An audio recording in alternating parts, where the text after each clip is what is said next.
บายดีมื้อนี้เฮาสิมาเลี้ยงงัวอยู่นา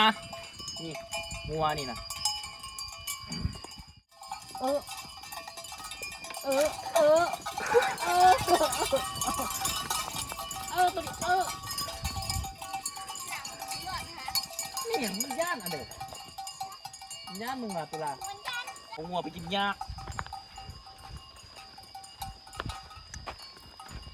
งัวล้วนๆบ่มีควายผสมมึงแรงเลยควายเด้อมึงแรงเด้อ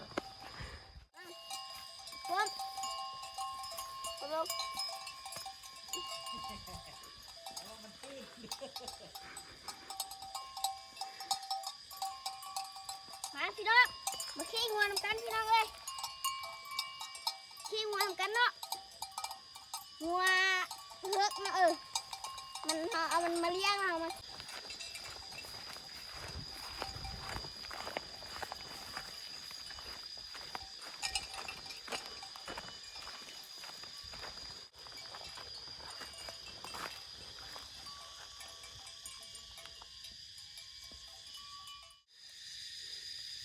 กุนงองอันเดียวเมื่อกี้เป็นเพิ่งพี่น้องเอา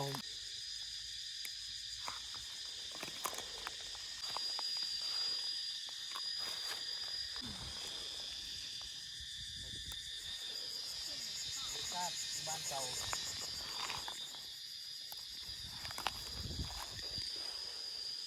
ตุลาไปเบิ้งกันไป ที่ไหนพี่ตุลาไปเบิ้งกันไป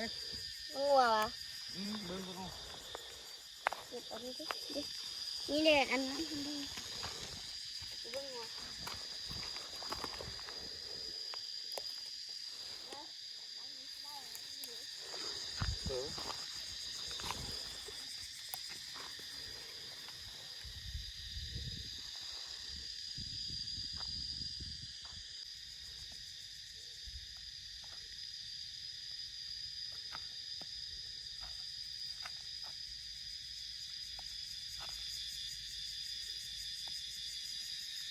ผักกูดงอง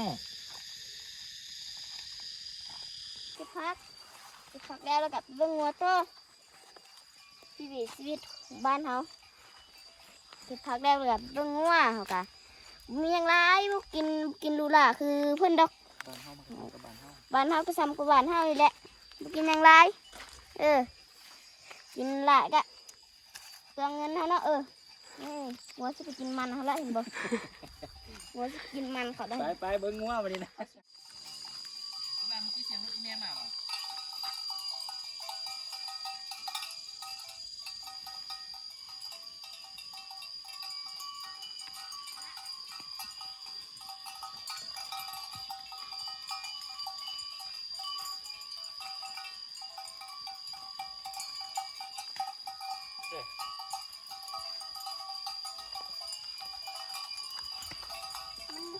ผักกุดงองเนาะ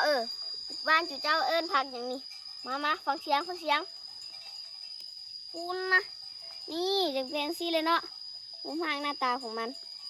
นี่เป็นผักกุดงองเป็นซี่เลยบ้านจะเอิ้นผักอย่างได้เนาะมาผักกุดงองฟังเสียงนี่เดี๋ยวไหม